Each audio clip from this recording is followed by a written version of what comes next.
both of you. Mahina raw ang mga testimonya at ebidensya ng prosecution sa kasong plunder laban kay dating AFP Comptroller retired Major General Carlos Garcia. Kaya naman inaprubahan ng Sandigan Bayan ang plea bargain agreement sa pagitan ni Garcia at ng Ombudsman. Kaugnay po niyan, kasama po natin sina Bayan Muna Representative Nery Colmenares at former Akbayan Representative Risa Ontiveros Barakel. Magandang umaga sa inyo. Magandang umaga din po. Nagulat ba kayo sa desisyon ng Sandigan Bayan? Ladies first. Sobrang na-shock po talaga. At saka na-insulto. Sa pangalan pa lang yung Sandigan Bayan, dapat sandigan ng bayan, hindi sandigan ng mga korap. So dapat itinakwil nila yung ganyang klaseng pakikipagtawaran sa usapin ng katarungan, lalo na sa usapin pa ng katiwalian. At saka, mantakin ninyo ngayong araw ay anibersaryo, unang anibersaryo ng paghalal ng isang administrasyon, hinalal ng taong bayan dahil sa isang malakas na anti-corruption mandate. Tapos sa ganitong klaseng desisyon naman ng Sandigan Bayan, na mismo si dating Ombudsman Gutierrez ay nagdalawang isip at hiniling niya na i-hold in abeyance yung desisyon sa plea bargain deal na ginawa ng sarili niyang opisina noon. So ito ay nagpapadala talaga ng maling senyales na okay lang maging korap, basta makipagtawaran ka at isoli mo yung kalahati ng ninakaw mo, isang hadlang, dagdag na hadlang sa mga reformang isinusulong pa natin. At talagang sampal sa mukha ng taong bayan, katatanggal lang ng isang korap din o nagpoprotekta sa korap na ombudsman. Tapos ngayon may ganitong klaseng tayong desisyon mula sa Sandigan Bayan. Pero di ba pinalaya na si retired Major General Carlos Garcia. So parang hindi ba formalities na lang ito na inapprove nila yung plea bargain? Kasi di ba pinalaya na nila, so everybody was already saying na parang matutuloy na yung plea bargain.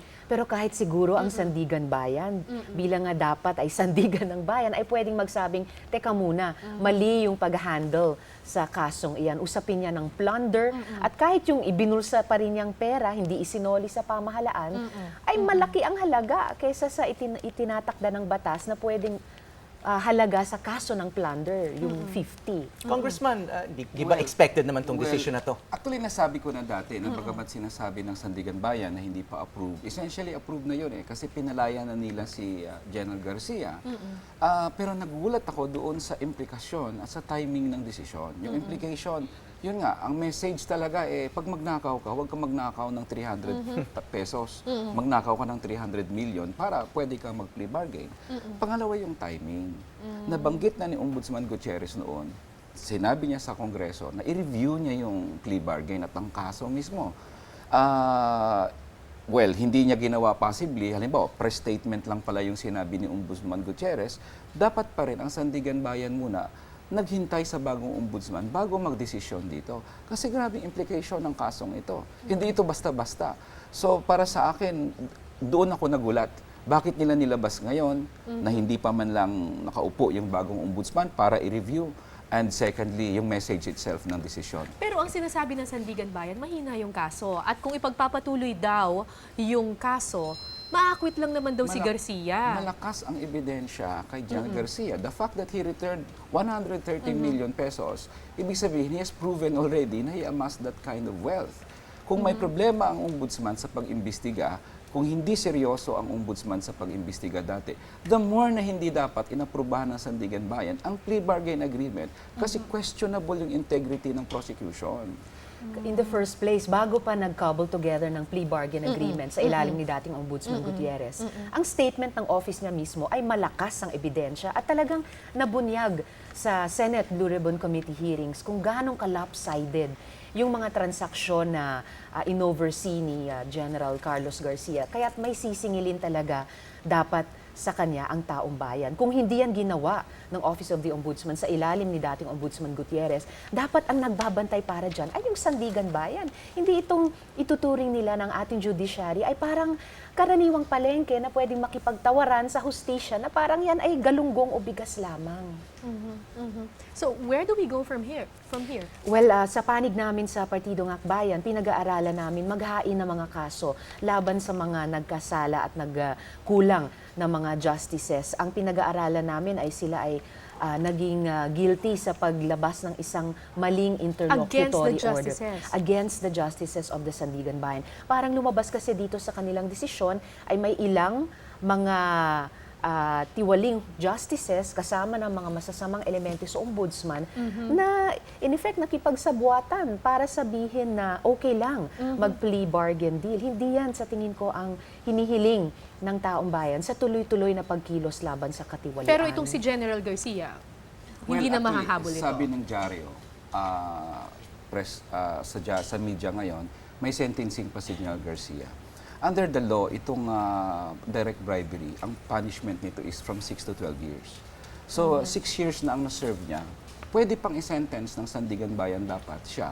Pag umami, kasi nag-plead guilty siya dito sa direct bribery, ng maximum up to 12 years. Dapat gano'n, no? Ang sentensya. So, in that sense, may habol pa doon at least sa direct bribery.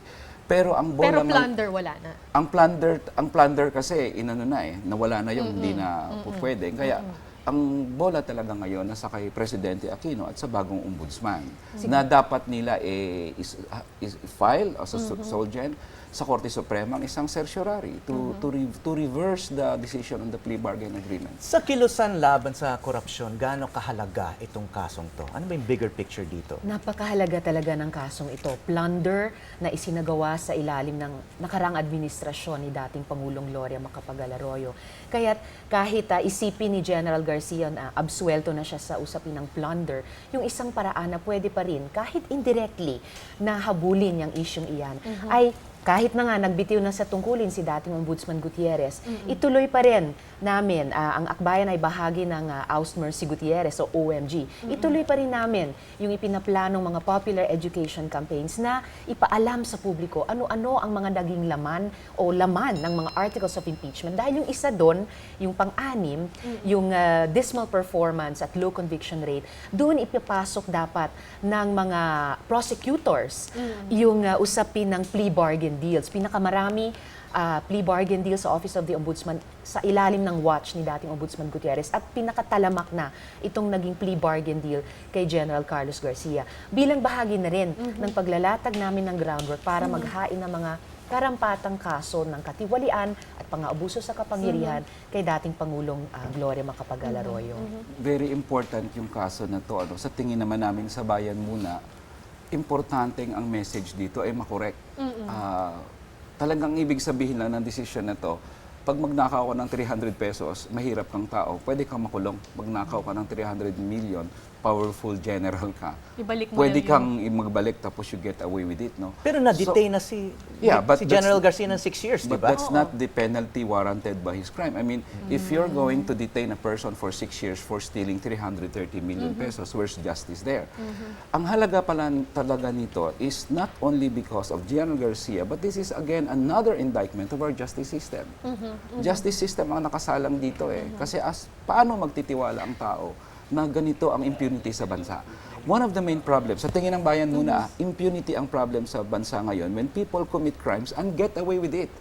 At kaya ang pagpursigi namin sa bayan muna na i-prosecute si President Arroyo, i-prosecute itong mga tiwaling officials, at kahit na si Ombudsman Gutierrez, para magkaroon ng justice sa atin. Hindi lang justice actually one way yan para masugpo ang impunity.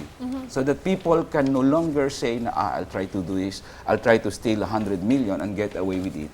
I'll try to commit human rights violations and get away with it. Pero hindi lang naman si General Garcia ang nag-enter into a plea bargain. Si Atong Ang nagkaroon din ng ganyan. Pero bakit ngayon parang sinasabi ninyo mas malaki yung implication nito? Well, actually, yung kay Atong Ang, dapat, siyempre, lahat yung plea bargain agreement, dapat on guard ang gobyerno, lalo na pag malaking pera ang involved. Itong kay General Garcia caught the public's attention kasi medyo garapal talaga ang pagkakuha nito at ang pagka-plea bargain nito. Are there two ways of looking at it? Yung half empty at saka half full. Yung inyo parang half empty. Pero yung half full naman, may recognition ng guilt, nagsaoli ng pera, nakulong na si Garcia ng 6 years, ang dami na lumabas na impormasyon. Isn't this better than nothing, which is usually what happens in these kinds of cases? Of course, comparatively, it's better than nothing. Pero ang tagal na nating nagsisettle para sa better than nothing. Ang gusto talaga ng mga lumalaban sa korupsyon, at yan ay karamihan ng mga mamamayan, tigilin na yan, iwaksin na yan. Parusahan ayon sa batas at ayon sa saligang batas ang mga nagnanakaw ng pera ng bayan, buwis yan ng mamamayan. Kahit yung mga mahihirap, nagbabayad ng buwis. So lahat dapat may representasyon sa ating mga korte hanggang sa mga pinakamataas kasama na yung Sandigan Bayan. Ngayon, lalo na may bagong administrasyon na may rallying cry na kung walang corrupt, walang mahirap, yan ay hindi lang ibinigay na mandato sa isang bagong administrasyon, bagong Pangulo. Yan ay pinagtayaan ng mamamayan. Kaya nga't nakikita natin yung palawak ng palawak at matinding pakikilahok ng mga mamamayan sa ganitong mga kampanya. Mula rito, papunta rin ako sa isang mobilisasyon ng Akbayan sa Sandigan Bayan para iparamdam ang pagtutol namin sa ganitong klaseng hindi pagsulong, kundi pag-atras sa ating laban sa katiwalian para putulin yung impunity at para ayusin yung paghahawak ng pera ng mamamayan sa kamay ng pamahalaan. Sa laki ng pera na nawala doon sa kay General Garcia, 300 plus billion ang alam natin, lugi, talo ang taong bayan dito. Talo ang ordinaryong taong namatayan ng pasyente sa ospital dahil walang pambili ng gamot. Talo ang mga mahirap na tao na hindi makapag-aral yung mga anak dahil walang pera sa edukasyon. Talo tayong lahat na nabawasan ang social services natin dahil ninanakaw ng corrupt public officials ang pera ng taong bayan. Kaya never talagang titingnan ito na half full ng taong bayan at dapat kung tayo'y naniniwala na ang lahat ng kurakot na officials should be made accountable for their crimes. Hindi talaga pwedeng tingnan na half full ito. This is a loss for the Filipino people and people should be made accountable, including lawyers doon sa Office of the Ombudsman, including lawyers doon sa Office of the Special Prosecutors who were involved in the irregularities dito sa plea bargain agreement. So kahit setback ito para sa inyo ay tuloy pa rin yung laban. Tuloy ang laban Tuloy ang talaga. laban, oo. Okay, maraming salamat Representative Nery Colmenares at former Representative Rizzo Ontiveros Barakel.